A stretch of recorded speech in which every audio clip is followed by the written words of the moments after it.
The city howled like a living beast, its icy winds slicing through narrow alleyways, flinging scraps of paper like ghosts across cracked pavement. Ethan Cole, a single dad with grease-stained hands and a heart heavy from years of scraping by, pulled his threadbare coat tighter against the chill.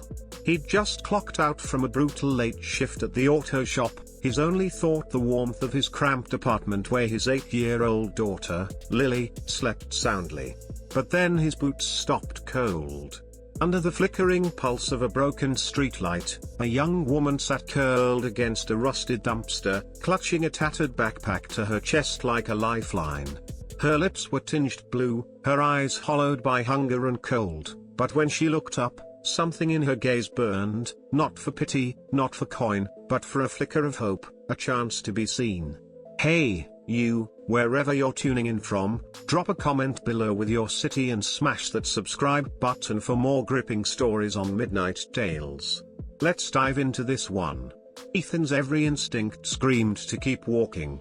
This neighborhood wasn't kind to stragglers, especially not at midnight. Danger lurked in the shadows, and he had Lily to protect. But then he thought of her, his little girl, alone in a world this cruel. If she were ever lost like this, wouldn't he pray someone would stop? He crouched a few feet away, voice low and steady. Hey, you okay? The girl's hands shook as she tried to speak, her voice a cracked whisper. I just need somewhere warm. Please. Her name, he'd learn later, was Sophie Hart, 19, a college kid with nowhere to turn. Her parents had cut her off, left her to drift. She'd been surviving on benches, library floors, and skipped meals, her body a map of desperation. Ethan saw the truth in her eyes, no scam, no lies, just raw need. Without a second thought, he shrugged off his coat and draped it over her shoulders. The cold bit into his own bones instantly, but Sophie gripped the fabric like it was the first kindness she tasted in months. You'll freeze out here, he said, voice firm but kind. Come on. I don't have much, but I've got a couch and a hot meal. Her eyes widened, wary. Why would you help me? You don't even know me. Ethan's lips curved into a tired smile. Because someone helped me when I had nothing. I'll never forget it. Sophie's voice broke. Nobody helps without wanting something. Not tonight, he replied softly. That night, Sophie followed him to the small, worn apartment he shared with Lily. The place was humble, peeling paint, a sagging couch, the faint hum of a tired fridge, but it was warm, safe, real. Lily stirred, rubbing sleep from her eyes. Daddy, who's she? Ethan's voice softened. A friend who needs a place to stay. To his surprise, Lily padded over and held out her stuffed bear. You can borrow him if it helps. Sophie's composure shattered. Tears spilled as she hugged the bear like it was treasure, whispering, thank you. That moment, sealed by a child's kindness and a father's trust, was something Sophie had never known. But as Ethan tucked Lily back into bed, a shadow crossed his mind. He barely made rent, living paycheck to paycheck. Taking in a stranger wasn't just risky, it was reckless. Yet, when he saw Sophie trembling under his old blanket, half-starved and fragile, he knew he couldn't turn her away. What he didn't know was that this small act of compassion would return to him in ways he could never imagine. Weeks passed, and Sophie became more than a stranger on Ethan's couch. She wove herself into their fragile world, but it wasn't easy. At first, she was quiet, guarded, washing dishes without being asked, sweeping floors, braiding Lily's hair before school. Her smiles carried a weight, like each one cost her something deep. Ethan didn't push. He knew brokenness too well, lived it every day. One evening, bone-tired from another double shift, he came home to find Sophie and Lily on the floor, drawing castles with crayons on scrap paper. Lily's laughter bounced off the faded walls, a sound so rare it lifted the ache from Ethan's chest. Then he noticed Sophie's hands, shading towers with precise, almost professional strokes, trembling not from cold but from something hidden. Where'd you learn to draw like that? He asked, tossing his keys into a chipped bowl. Sophie flinched, like she'd been caught stealing, then shrugged. Just practice. keeps me distracted. That wall she built around herself rose again. Ethan wanted to ask more, but Lily tugged his sleeve. Daddy, look. Sophie made me a princess tower with a dragon. He kissed Lily's forehead. Looks like that dragon's in trouble. Sophie's lips twitched into a faint smile, but as Ethan turned to the stove, he caught a flicker of sadness, maybe fear, cross her face. His kindness came at a cost. Money was tighter than ever. He picked up extra shifts, leaving before dawn, coming home after dark, sometimes skipping meals so Lily and Sophie could eat. He never complained, but Sophie noticed. One night, with Lily asleep, she whispered across the dim living room, "Why do you do this, Ethan? You've got your own struggles." He leaned back, rubbing sore shoulders. "Because you needed someone. And I want Lily to grow up knowing kindness matters, even when life breaks you." Sophie turned away, hiding tears, but Ethan saw. He always saw. Then came the night that changed everything. A soft sob woke Ethan. He found Sophie on the living room floor, clutching her backpack, papers scattered around her, maps, deeds, bold letters reading Hart Estate Holdings. "Sophie," he whispered. She gasped, shoving the papers back, panic in her eyes. "Don't. Please don't look." Ethan froze. His gut screamed she wasn't just a down on her luck kid. Her hands shook violently, her voice breaking. "You don't understand. If people find out, I lose everything." He knelt beside her, gentle but firm. "You don't have to explain. Not until you're ready.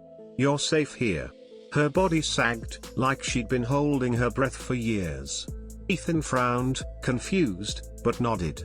"It stays between us." Months tested him in ways he hadn't imagined. Bills stacked higher, and neighborhood whispers called Sophie a burden, a mistake. Ethan ignored them. He saw her tutor Lily with patience, leave notes of encouragement on the fridge, slip her last dollar into Lily's lunch bag. But one evening, after a 14-hour shift and an eviction notice on the door, he broke. Collapsing on the couch, face in his hands, he felt the weight of it all. Sophie sat beside him, placing a steaming mug of tea on the table. Silence hung, heavy but warm. Finally, she whispered, "One day, you'll understand why I can never repay you." Ethan met her gaze, exhausted. "You don't owe me anything, Sophie. Just promise you'll take the way out when life offers it." Her eyes locked on his. "Maybe I already found it." He didn't understand then, but the truth was coming. On a Sunday morning, months after Sophie entered their lives, Lily yanked Ethan from bed, bouncing. "Daddy, there's a big black car outside." Through the blinds, a sleek limousine idled, men in suits scanning the street. Ethan's heart sank. Debt collectors. A sharp knock came. "Mr. Cole?" a suited man asked, voice clipped. "We're here for Miss Hart." Ethan blinked. "Miss who?" Sophie appeared, pale but steady, no longer the trembling alley girl. "I'll go with them," she said softly, then to Ethan, "Thank you for everything." Lily clung to her. "Don't go." Sophie knelt, tears brimming. "I'll always be your friend, Lily. Always." She stepped into the car, and it was gone. Ethan stood frozen, Lily sobbing into his chest, his mind reeling. Who had he let into his home? Weeks later, an envelope arrived, sealed with an unfamiliar crest. Inside, Sophie's handwriting, "Ethan, I never told you the truth. I'm not just a student. I own what my family left, an entire island. I ran because I couldn't bear its weight. Your kindness gave me strength to face it. And when I do, I want you and Lily by my side." Ethan's hands shook. An island. The girl who'd wept on his floor owned a world he couldn't fathom. Life pressed on, rent, bills, grease-stained shirts, but the apartment felt empty without Sophie. Ethan wondered if she was safe, if she'd return. Then, one grey Saturday, a black SUV pulled up. Sophie stepped out, no longer in rags but a crisp white coat, hair shining, eyes carrying that same ache. Lily squealed, bolting into her arms. Sophie laughed through tears. "I missed you so much." Ethan's voice was rough. "So, an island, huh? Sophie's smile faltered. I didn't want anyone to know. Why? He pressed, sharper than intended. You slept on my floor, Sophie, with deeds to an island in your bag. Her voice cracked. I wasn't hiding to deceive you. I was running from it. Lily slipped inside, leaving them in the doorway. Sophie's hands trembled. When my parents died, the estate, the island, it all became mine. But it was a cage. Lawyers, relatives, they saw me as a ticket to power. I was 19, Ethan. I just wanted to breathe. His anger softened as tears welled in her eyes. So, you ran. She nodded. Then you found me.